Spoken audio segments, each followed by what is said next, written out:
mengucapkan terima kasih juga atas konsistensi dari GIBI FE UST dalam mendukung sosialisasi di kampus UST Yogyakarta.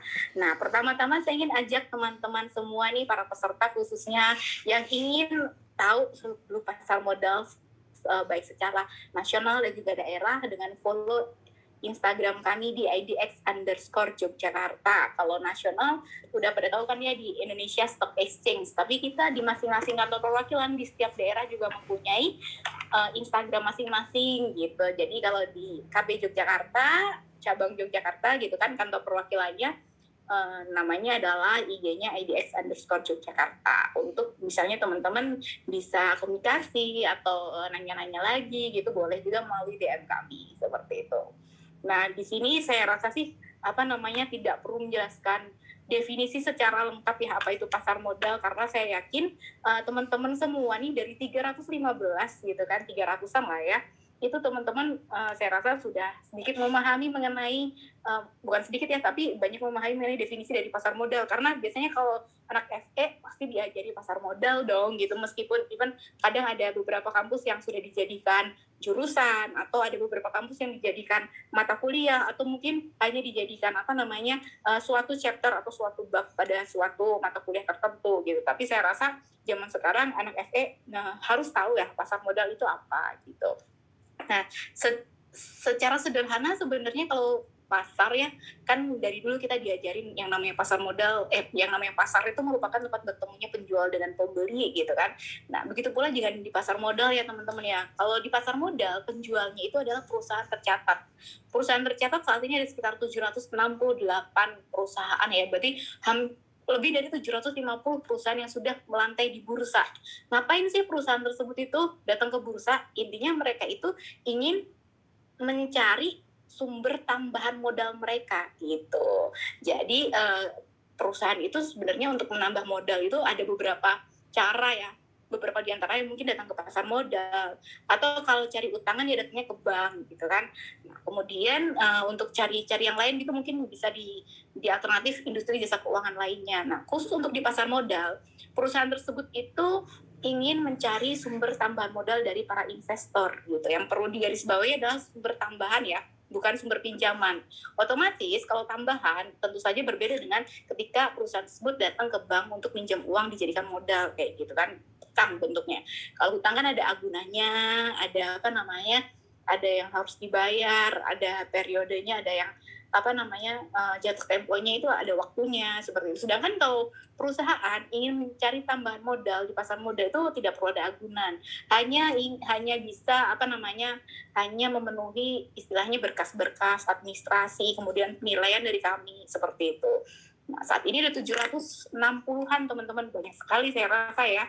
Dari sebelum saya tahu pasar modal semenjak kuliah, kebetulan saya juga kan di FE juga kan, itu sekitar tahun 2000-an lah ya, 2010 2011 gitu kan. Itu saya baru kenalan alternatif investasi gitu kan, non real asset gitu ya. Jadi kalau non real asset kan bisa dibilang kayak salah satunya di pasar modal. Kemudian ada yang bilang kalau forex kayak gitu kan, forex atau di bursa berjangka itu juga alternatif investasi atau trading gitu. Jadi mulai berkenalan pada saat itu masih sedikit banget, 2011-an itu cuma sekitar 300 perusahaan yang tercatat. Sekarang udah dua kali lipatnya lebih di sini. Artinya banyak sekali perusahaan-perusahaan di Indonesia yang mulai memahami bahwa alternatif investasi nggak cuma alternatif mencari tambahan modal, nggak cuma hutang di bank, tetapi juga bisa masuk ke pasar modal. Dan saat ini mudah banget gitu kan, nggak perlu nunggu perusahaan tersebut itu untuk menjadi besar gitu kan, menjadi sukses gitu kan, mulai dari awal kayak gitu kan, mulai dari awal perusahaan kalau sudah 3 tahun 5 tahun berjalan dan membukukan keuangan yang positif alias mendapatkan laba, nah perusahaan tersebut itu juga bisa untuk bisa masuk ke pasar modal meskipun dari perusahaan kecil untuk menjadi besar. Makanya banyak slogan atau banyak pakar-pakar pasar modal di Indonesia, direktur-direktur kami, kemudian juga komisaris-komisaris yang menganjurkan bahwa tidak perlu menunggu besar untuk go public tapi menjadi besar dengan go public seperti itu. Nah, kemudian dari sisi pembelinya itu adalah investor. Di sini investor itu kita bagi menjadi dua ya, investor retail dengan investor institusi gitu. Bisa juga dibilang investor asing atau investor domestik gitu kan. Tapi dari sisi kami, investor dibagikan menjadi dua jenis, yaitu investor retail alias perseorangan per KTP dan juga investor institusi. Jadi bila ada perusahaan ingin berinvestasi menggunakan aset yang nggak kepake gitu kan, diinvestasikan, itu juga bisa gitu. Nah, melalui instrumen finansial apa aja? Ada saham, obligasi, reksadana, kemudian saham syariah, obligasi syariah atau disebut dengan sukuk, dan juga reksadana syariah, serta produk-produk lainnya gitu.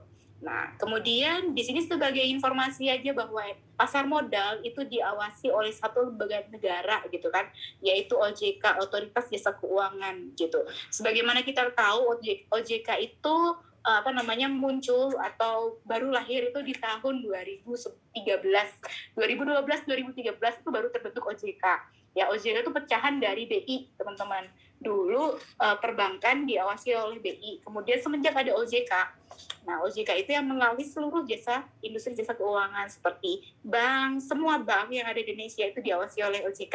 Nggak luput dari satu bank yang nggak ada yang nggak terlepas gitu ya, nggak ada yang lepas dari pengawasan dari OJK. Kemudian ada non-bank financial institution, itu seperti asuransi, pembiayaan atau leasing, pegadaian, BPJS itu diawasi juga oleh OJK, dana pensiun itu juga diawasi oleh OJK. Pokoknya yang serba transaksinya adalah keuangan, nah itu semua diawasi oleh OJK, termasuk dengan pasar modal, karena kami adanya di finansial aset gitu kan, bukan di real asset gitu. Jadi kami otomatis diawasi oleh OJK. Sebelum OJK lahir, kita diawasi oleh yang namanya Bapepam LK atau Badan Pengawasan Pasar Modal pada saat itu. Kemudian dilebur tuh petugas atau karyawan-karyawan yang kerja di Bapepam LK itu juga masuk di OJK, BI juga dimasuk di OJK kayak gitu kan, beberapa dibagi seperti itu. Kemudian selain OJK, kita juga bekerja sama dengan Kementerian Keuangan dengan menerbitkan yang namanya surat hutang negara atau obligasi retail, sukuk retail Indonesia, kemudian saving bond retail, sukuk wakaf seperti itu ya, sukuk tabungan. Nah, itu semua kita dari Bursa Indonesia bekerja sama dengan Kementerian Keuangan mengajak untuk masyarakat atau investor retail mulai untuk membantu negara dalam hal mengutangi negara dalam suatu tujuan tertentu, karena kita tahu yang namanya obligasi atau sukuk seperti itu kan ada tujuannya yang berbeda-beda ya setiap serinya. Nah, seperti itu. Jadi sebagai informasinya teman-teman, kalau teman-teman buka websitenya Kementerian Keuangan atau IG-nya Kementerian Keuangan yang Direktorat Penerbitan Surat Hutang atau DJJPR gitu kan, Instagramnya, di situ teman-teman juga mulai bisa berinvestasi melalui obligasi yang ada, dan jadwal-jadwalnya sudah keluar untuk tahun ini.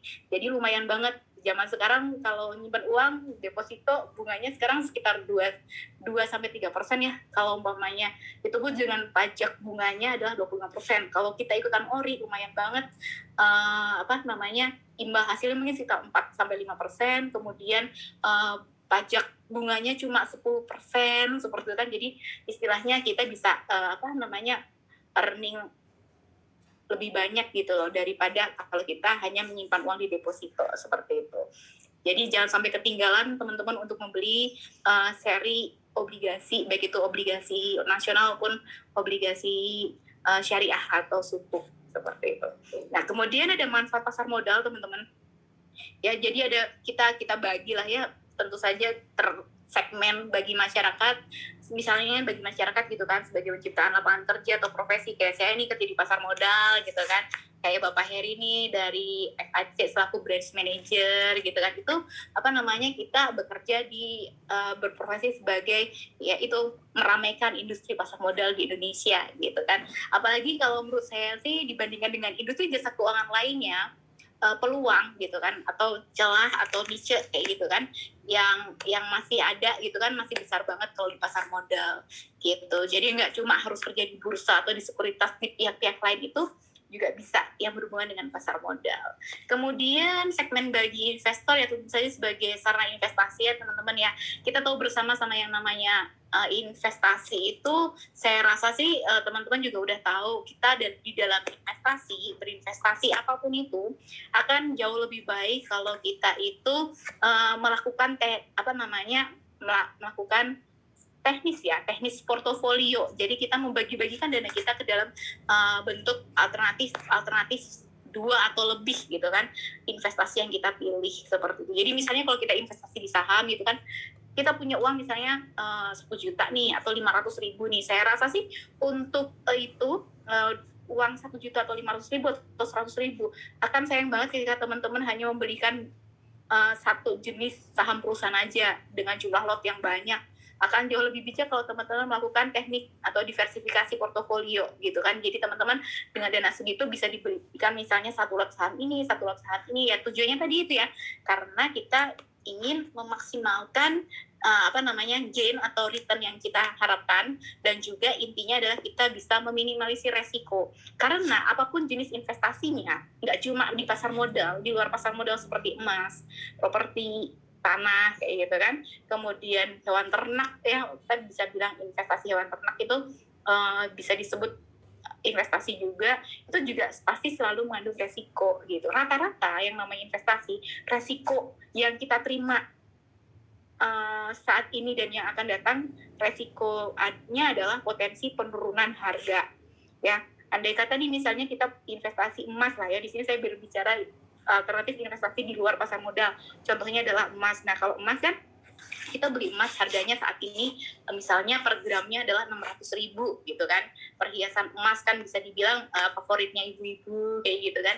Nah itu kita beli saat ini 600.000, kita nggak tahu yang akan datang satu hari yang akan datang, satu minggu yang akan datang, even itu 10 tahun yang akan datang, itu harga emasnya berapa gitu kan. Nah itu pasti ada fluktuasi di dalam investasi. Karena apa? Semua jenis investasi itu sistemnya adalah sistemnya jual beli gitu. Berbeda kalau kita datangnya ke bank gitu kan, bank itu sistemnya bukan jual beli tapi simpan pinjam, makanya ada kredit, ada tabungan, ada deposito. Nah berbeda ya antara simpanan atau saving dengan investing, karena mekanismenya beda gitu. Mekanisme investasi di mana-mana adalah jual beli, bukan simpan pinjam gitu. Makanya kita nggak bisa memilih ya salah satu, mau saving doang atau investasi doang, nggak bisa, karena dua ini istilahnya saling mengamankan aset kita gitu. Jadi kita perlu saving untuk dana darurat, untuk misalnya juga untuk saving ditabung dulu untuk kita simpan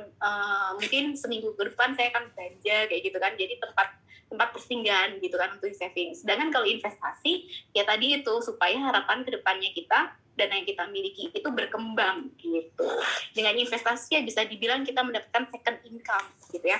Kita menggunakan income pertama kita gitu kan, yang kita dapatkan gitu kan, income pokok ya istilahnya. Misalnya kalau orang kerja kan dapat gaji, nah gaji itu kita sisihkan untuk berinvestasi dengan harapan kita dapat di masa yang akan datang second income-nya lebih aman gitu. Jadi kata Pak Warren Buffett nih, dari sesepuhnya investor pasar modal dunia gitu kan, bilang jangan cuma hanya tergantung dalam satu income aja gitu kan, punyalah dua atau lebih income yang berbeda.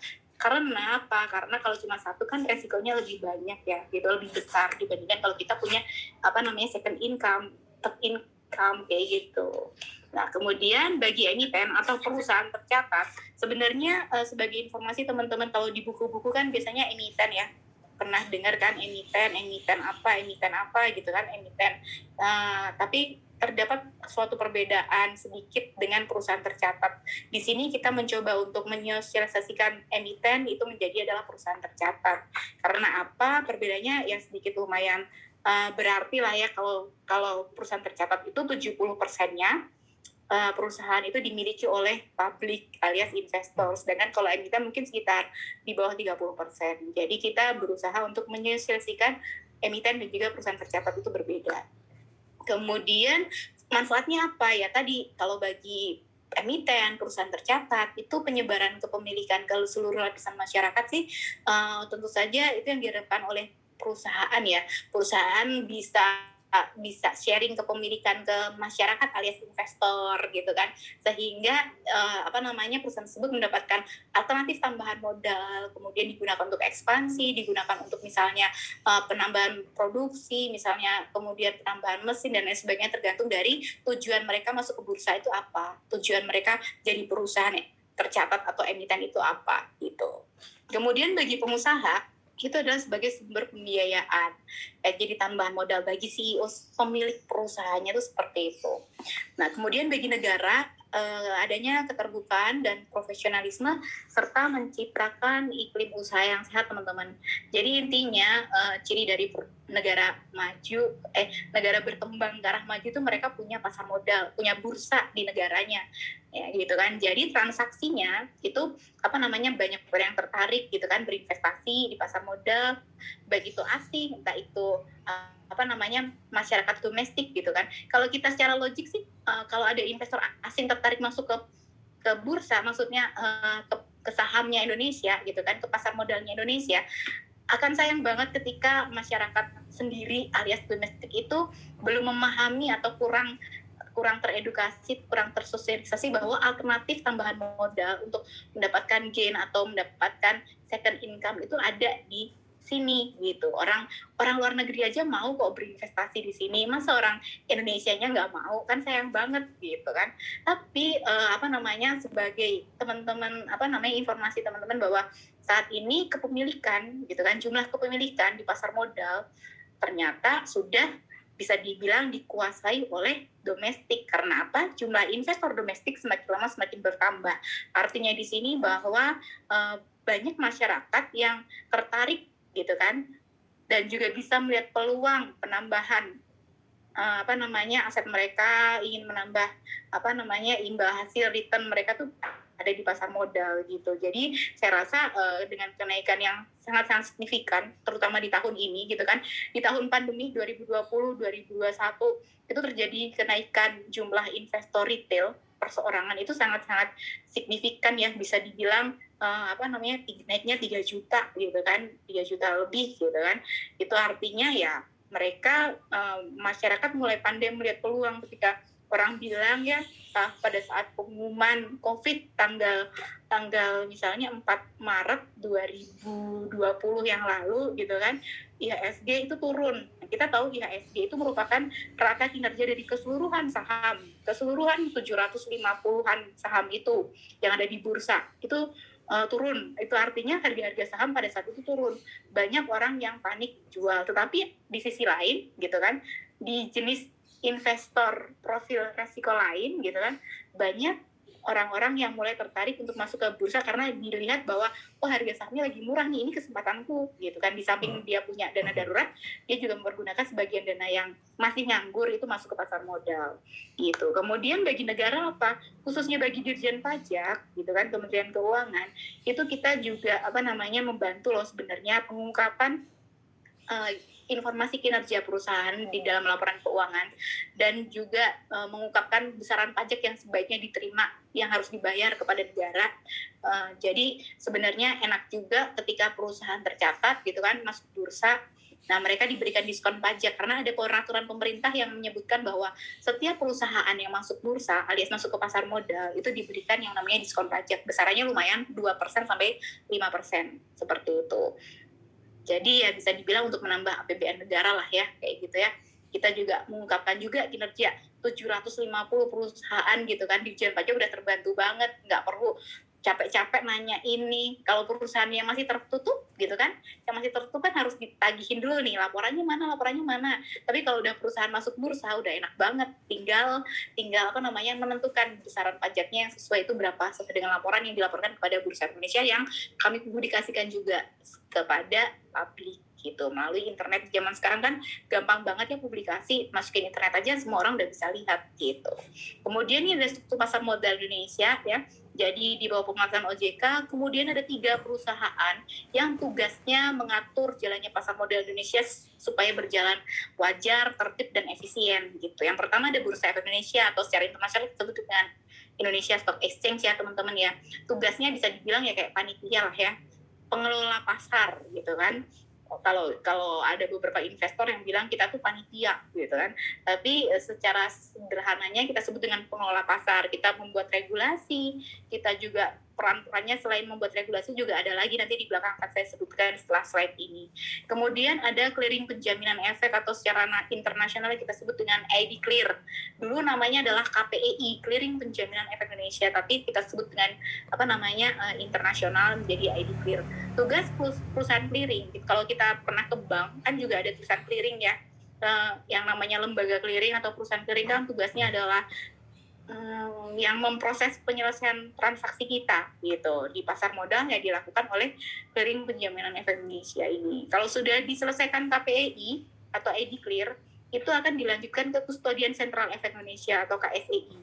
Nah, KSEI ini tugasnya adalah menyimpan dan juga menginformasikan bahwa menyimpan saham teman-teman nih atau produk-produk teman-teman lainnya selain saham seperti obligasi, kemudian reksadana, ETF dan lain sebagainya itu disimpan di KSEI. Kemudian dilanjutkan diinformasikan oleh KSEI itu bahwa transaksi teman-teman itu udah selesai. Jadi besok teman-teman ketika teman-teman selesai transaksi, teman-teman juga ada bakalan dapat email cinta ya dari KSEI ini bahwa menginformasikan bahwa proses transaksi teman-teman itu sudah selesai. Nah, ini kita sebut dengan tiga ini adalah satu-satunya perusahaan SRO di Indonesia. Yang namanya SRO itu adalah Self Regulation Organization. Jadi kita membuat peraturan sendiri, kita yang menjalankannya. Tapi teman-teman itu harus semua di bawah persetujuan dari OJK. Kemudian di layar yang ketiga ini ada perusahaan efek atau perusahaan sekuritas. Nah, contohnya adalah FAC Sekuritas. Jadi teman-teman ketika teman-teman ingin jadi investor di pasar modal, datangnya bukan ke bursa nih, karena bursa kan kayak pengelola pasarnya. Sedangkan perusahaan sekuritas adalah teman-teman yang bisa datangin. Salah satunya adalah FAC Sekuritas yang sudah bekerja sama sangat lama dengan Galeri Investasi BEI FEUST. Nah, perusahaan sekuritas atau perusahaan efek itu pada intinya itu membantu calon investor masuk ke pasar modal, mendaftarkan diri menjadi investor pasar modal. Nah, itu perannya sebagai perusahaan sekuritas perantara pedagang efek. Kemudian jangan salah teman-teman, perusahaan sekuritas itu mempunyai banyak tugasnya. Ketika perusahaan sekuritas itu mempunyai fungsi sebagai penjamin emisi efek, itu perusahaan sekuritas tersebut itu membantu calon perusahaan tercatat untuk masuk ke bursa gitu kan, listing di bursa gitu. Jadi tugasnya itu banyak, makanya bisa dibilang bahwa perusahaan sekuritas itu merupakan one stop service gitu bagi para pelaku pasarnya gitu. Kemudian kalau ada reksadana ya tentu aja harus ada manajer investasinya seperti itu. Kemudian ada lembaga penunjang dan juga profesi penunjang, itu bisa dibilang bahwa ini untuk membantu lah ya proses calon, misalnya calon perusahaan tercatat masuk ke bursa ya pasti ada yang membantu, ada profesi penunjang, ada akuntan untuk ngecek nih laporan keuangannya, konsultan hukum untuk mengecek pendirian perusahaannya, hukumnya itu seperti apa, bentuknya PT bener apa enggak, di aktanya nomor berapa kayak gitu kan. Kemudian ada tim penilai itu biasanya untuk menentukan kira-kira kalau listing di bursa lembar sahamnya itu cocoknya di harga berapa gitu kan. Jadi ada pihak konsultan sebagai tim penilai gitu kan harga saham.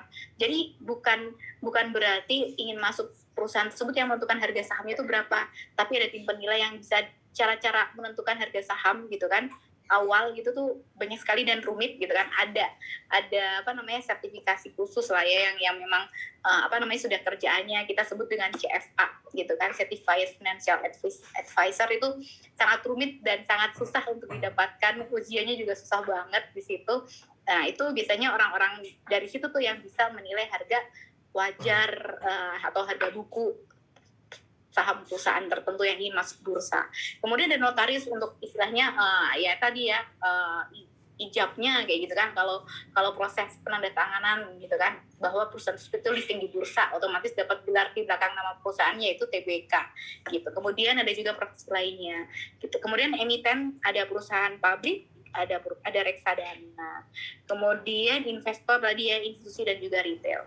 Nah, ini peran Bursa Efek Indonesia yang pertama membuat peraturan yang semuanya kami laksanakan gitu kan, kita buat, kita laksanakan setelah mendapat persetujuan dari OJK gitu. Kemudian kita juga menyebarluaskan informasi bursa ya teman-teman ya. Apa aja itu informasi kita sebarluaskan ke publik. Teman-teman bisa mendapatkannya di berita-berita. Kemudian kalau ingin lebih cepat ya datanya teman-teman tinggal buka ke websitenya IDX gitu kan, biasanya ada di kolom pengumuman apa aja sih yang terjadi di suatu detik tertentu gitu kan.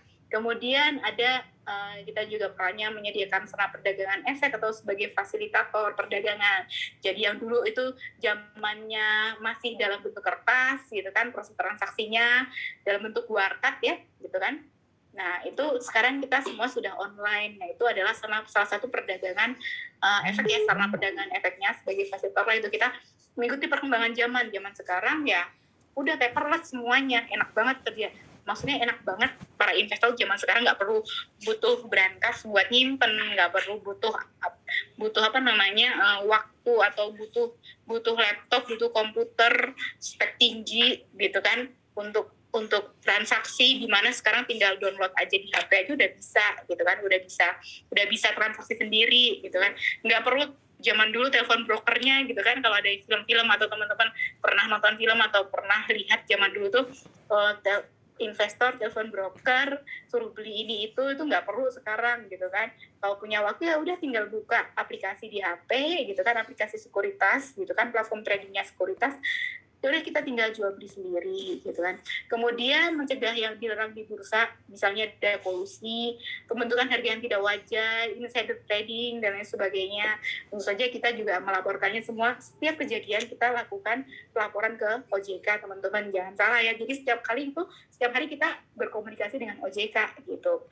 Kayak misalnya yang baru-baru banget ini nih, katanya salah satu emiten atau perusahaan tercatat gitu kan, yaitu GIAA nih, Garuda Indonesia kan sudah lama tercatat nih. Katanya sih dari zaman dulu sampai sekarang ternyata pada saat proses pembelian atau proses procurement gitu kan, nah itu bisa ada indikasi korupsi di situ gitu kan. Nah di situ apa namanya kita juga nggak kalah untuk mengikuti perkembangan informasi terkait itu gitu. Jadi nanti akan ada misalnya ada divisi di bursa itu yang menindaklanjuti kejadian seperti itu dan informasi seperti itu. Apalagi itu diungkapkan oleh Menteri BUMN sendiri ya, Bapak Erick Thohir gitu. Dan itu juga pasti juga ngefek juga nih ke sahamnya gitu. Kemudian kita juga menciptakan instrumen DCC yang terbaru itu adalah Exchange Traded Fund. Ini bisa dibilang mirip banget sama reksadana, tetapi proses mekanisme perdagangannya itu bisa diperjualbelikan sama halnya seperti saham gitu. Jadi perkawinan antara reksadana dan juga saham kita sebut dengan Exchange Traded Fund gitu. Dan itu bisa langsung dibeli di bursa gitu. Kemudian ada mengupayakan likuiditas. Nah, ini yang saya rasa sih cukup menjadi tantangan dari bursa ya, yang namanya surat berharga, salah satunya produk kami saham gitu kan. Kalau teman-teman ingat gitu kan, di neraca di bawahnya cash itu ada surat berharga ya teman-teman ya. Surat berharga itu tadi ada saham kayak gitu kan, yang bisa dibilang ini tuh kalau bisa tuh liquid gitu kan. Meskipun even yang paling liquid itu cash ya gitu kan, dana uang yang ada di saku atau setara gitu kan, setara cash seperti ATM dan sebagainya. Nah, kita harapkan saham sebagai surat alternatif surat berharga itu bisa dibilang ya liquid juga, gampang dicairkan gitu. Kalau ada yang jual, ada yang beli, ada yang jual. Ini kan seperti itu ya kalau liquid ya. Kita harapkan sih semua saham yang ada di bursa itu liquid. Cuma kalau teman-teman pengen cari yang paling liquid itu, kita memunculkan yang namanya indeks LQ45 atau liquid 45 saham liquid gitu kan. Yang paling liquid dari 700 sekian, itu ada 45 saham paling liquid itu ya, itu di indeks LQ45. Sebagaimana kita tahu ya, indeks itu ada berbagai macam.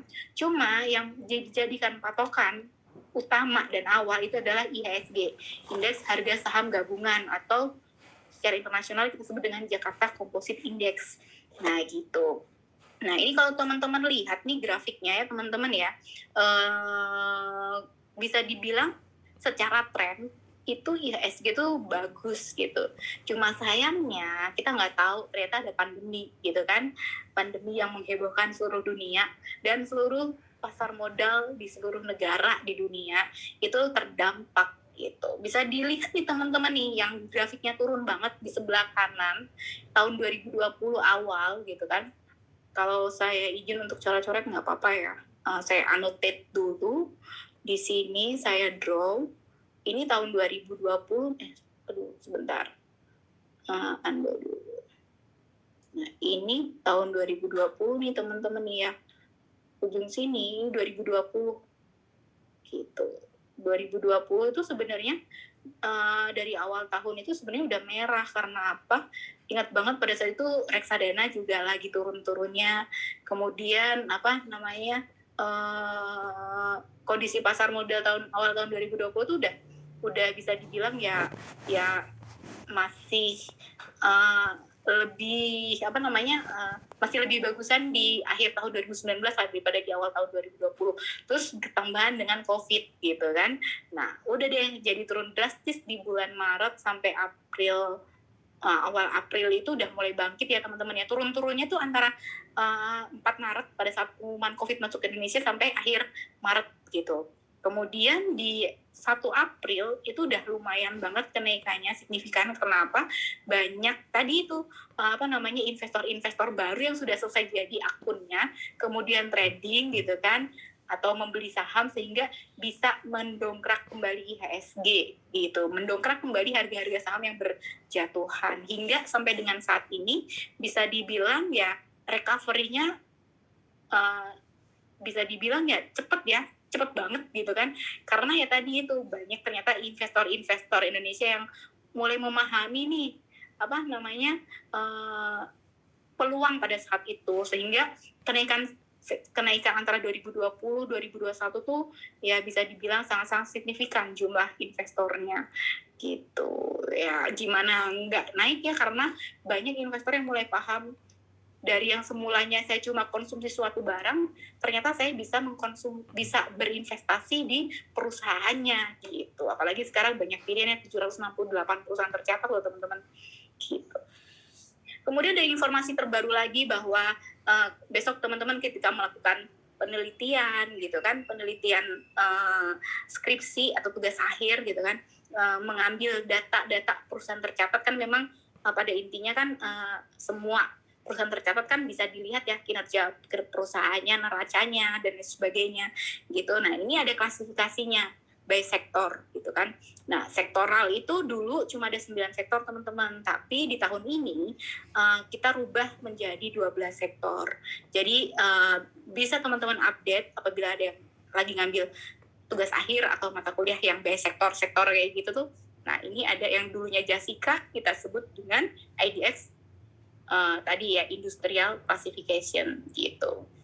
Kemudian bisa kalau kita indekskan secara sektoral, ternyata kalau kita lihat-lihat nih dari 755 company gitu kan, atau fundraisingnya juga ternyata di sektor cyclic itu paling banyak ya yang tercatat di bursa. Kemudian kalau dilihat dari pendanaannya yang dicari, ternyata sektor infrastruktur yang terbanyak seperti itu. Nah, ini ada informasi juga terkait dengan sektor baru, yaitu sektor teknologi dan juga kesehatan gitu kan. Ternyata sektor baru ini juga menempati urutan yang bisa dibilang 10 besar di sektor-sektor lainnya. Langsung ngangkat gitu ya. Karena apa? Tahun lalu tuh ada saham Bukalapak, kode sahamnya Buka, itu kan termasuk dari sektor teknologi ya, kita input dengan sektor teknologi ya teman-teman ya. Nah, ini bisa dibilang ya mulai mengangkat dan juga membuat pasar modal itu kinerjanya tahun 2021 tuh besar, karena fundraising yang dimasukkan saham Buka ini ya banyak banget yang dicari ya, 21,9 triliun loh teman-teman. Bukan uang yang apa namanya, bukan uang yang sedikit ya untuk masuk pasar modal. Kemudian juga ada MTEL nih, anaknya Telkom gitu kan, Daya Mitra Telekomunikasi TBK. Nah itu juga apa namanya, bisa dibilang mengangkat sektor infrastruktur ya teman-teman ya. Itu karena yang dicari itu adalah 18,6 triliun rupiah di pasar modal gitu. Nah, ini adalah list dari perusahaan-perusahaan yang tercatat di tahun lalu ya, teman-teman, yang paling banyak ya Bukalapak tadi. Makanya di sektornya teknologi itu langsung angkat banget sektor barunya. Ini ada perbandingan kepemilikan gitu kan teman-teman, antara investor retail domestik dan juga investor asing. Nah, bisa dibilang dari tahun ke tahun ya jumlah investor domestik itu bertambah sehingga bisa menggeser kepemilikan asing seperti itu. Jadi bisa dibilang ya lumayan banget ya. Sekarang besok kalau ada demo gitu kan, Indonesia rebut Indonesia dari asing gitu kan. Kita udah merebut loh dari tahun 2020 bulan November lalu. Karena kalau dari tahun 2020 tuh pasar modal Indonesia udah dikuasai oleh domestik gitu, bukan pasar modal syariah. Di sini data yang bisa saya dapatkan adalah di tahun 2021 dan bulan November, karena Desember belum ada data fixnya dari pusat, jadi saya olah data ini berdasarkan data bulan November. Nah, dilihat dari jumlah perusahaan tercatat di bulan November akhir, itu adalah 755 pada saat itu teman-teman. Nah, dari 755 itu ya, yang termasuk dalam kategori perusahaan tercatat syariah gitu kan adalah sebesar 438 gitu. Berarti kalau kita presentasekan itu sebesar 58% gitu jumlah perusahaan tercatat yang masuk dalam kategori syariah gitu. Berarti kan lebih besar ya, lebih banyak perusahaan yang termasuk dalam kategori syariah daripada yang konvensional. Kemudian dilihat dari market cap atau kapitalisasi pasar, ini satuannya triliun. Nah, bisa dibilang kalau market cap-nya tertinggi ya di bursa itu 8 triliun rupiah ya, teman-teman ya. Nah, kalau di kalau di saham perusahaan tercatat syariah itu 3.770 atau 3,7 triliun rupiah. Kalau kita presentasekan ya 46,5%. Dilihat dari volume perdagangannya, gitu kan, 47%. Dilihat dari value-nya, nilainya, gitu kan, itu 52%. Lebih tinggi saham syariah. Kemudian dilihat dari frekuensinya 58% gitu. Jadi kalau ada artikel atau jurnal yang menyebutkan bahwa pasar modal syariah kinerja tahun 2020-2021 lebih tinggi, ya memang lebih tinggi dalam sisi value dan juga frekuensi, tetapi dalam sisi market cap dan juga volume itu masih lebih tinggi pasar modal konvensional, saham konvensional daripada saham syariah. Seperti itu penjelasannya. Nah, ini ada cara mengidentifikasi saham syariah itu bagaimana gitu ya. Jadi indeks utama untuk saham syariah itu kita sebut dengan indeks saham syariah Indonesia atau ISSI ya. Yang membuat itu adalah OJK, teman-teman. Ya, tentu saja bekerja sama dengan DSN MUI di belakangnya gitu ya. Yang jadi andalan utamanya itu adalah ISSI. Kemudian ada indeks-indeks lain selain ISSI. Yang terkenal sih ada Jakarta Islamic Index 70 gitu. Isinya adalah 70 saham syariah yang sudah termasuk dalam kategori ISSI. Bisa dibilang udah dipilihin lagi nih saham-saham yang mungkin liquid, kemudian yang bukan mungkin ya, saham yang paling liquid dan juga saham yang paling besar market cap-nya dari ISSI tersebut. Kemudian kalau mau cari yang lebih 30 lagi nih dari ISSI ya, kita sebut dengan Jakarta Islamic Index gitu.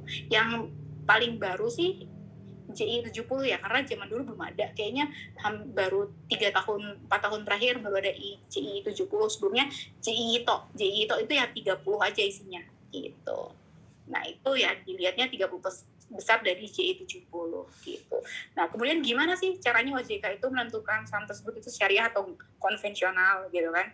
Intinya adalah perusahaan tersebut itu kinerjanya gitu kan, itu tidak melanggar aktivitas pekerjaan atau produksinya gitu kan, tidak melanggar dari hukum syariah. Nomor satu tuh seperti itu ya teman-teman ya, penentuan IFSI. Kemudian yang kedua, hutangnya itu tidak boleh melebihi 45% atau modalnya itu harus bisa melebihi 55%. Kemudian ada juga syarat lain, yaitu rasio non halal income dari non halal produk, yaitu revenue-nya tidak boleh lebih dari 10%. Itu sih yang bisa saya sampaikan di dalam indeks saham syariah Indonesia. Nah, kemudian ini ada performance 5 tahun ke belakang antara indeks-indeks yang lain ya, dibandingkan dengan LQ45, IDX 80, kemudian JII 70 dan juga JI. Kalau bisa dilihat sih, mereka indeks-indeks ini itu berjalan beriringan ya teman-teman ya. Artinya tidak ada yang ternyata syariah dengan konvensional itu beriringan kenaikan dan penurunannya seperti itu. Kemudian kita lanjutkan lagi adalah penyelesaian transaksi bursa sekarang lebih cepat. Ya, jadi kita butuh waktu 2 hari untuk proses penyelesaiannya. Jadi umpamanya kita melakukan aktivitas jual beli gitu kan di hari Senin gitu kan, misalnya Senin nih. Kemudian penyelesaiannya atau dana yang kita masukkan itu di hari penyelesaian T+2 berarti hari Rabu baru ada cash-nya. Gitu, baru ditarik cash-nya kalau kita pengen beli. Kalau pengen jual ya fresh money-nya ada di T+2 gitu. Kalau zaman dulu sih masih T+3 ya teman-teman ya, lebih lama banget gitu. Ya, sejak tahun 2018 kita udah 2 hari kerja. Kenapa? Kita mengikuti perkembangan pasar modal dunia yang memang rata-rata negara-negara maju, negara-negara berkembang itu ya 2 hari proses penyelesaiannya.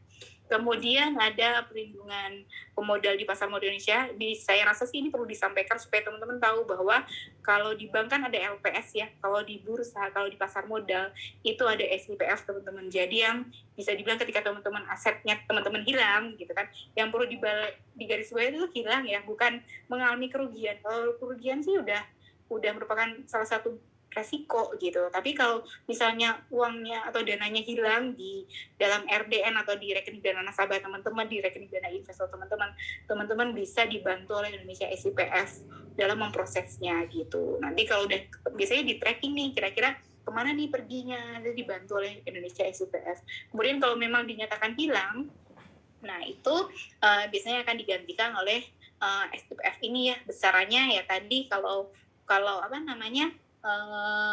investor retail itu 100 juta. Kalau investor institusi itu kayaknya sampai 100 miliar rupiah ya. Saya rasa kalau teman-teman pasti jadi kepikiran kan, wah 100 juta kecil dong untuk investor retail. Ya kita berangkat lagi ya pada saat LPS zaman dulu gitu kan. LPS ada gitu kan, itu juga kecil loh teman-teman. Nah makanya ini sudah ada dan ini baru baby juga. Makanya wajar aja kalau kecil. Diharapkan kedepannya juga akan jauh lebih besar ketika menggantikan aset modal yang hilang. Tapi semenjak saya di Jogja dari tahun 2015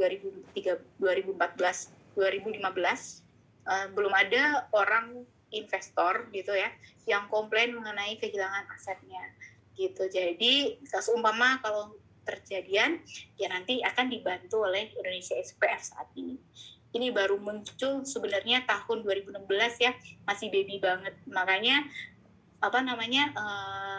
yang digantikan baik itu investor retail 100 juta tuh ya masih memang sedikit ya.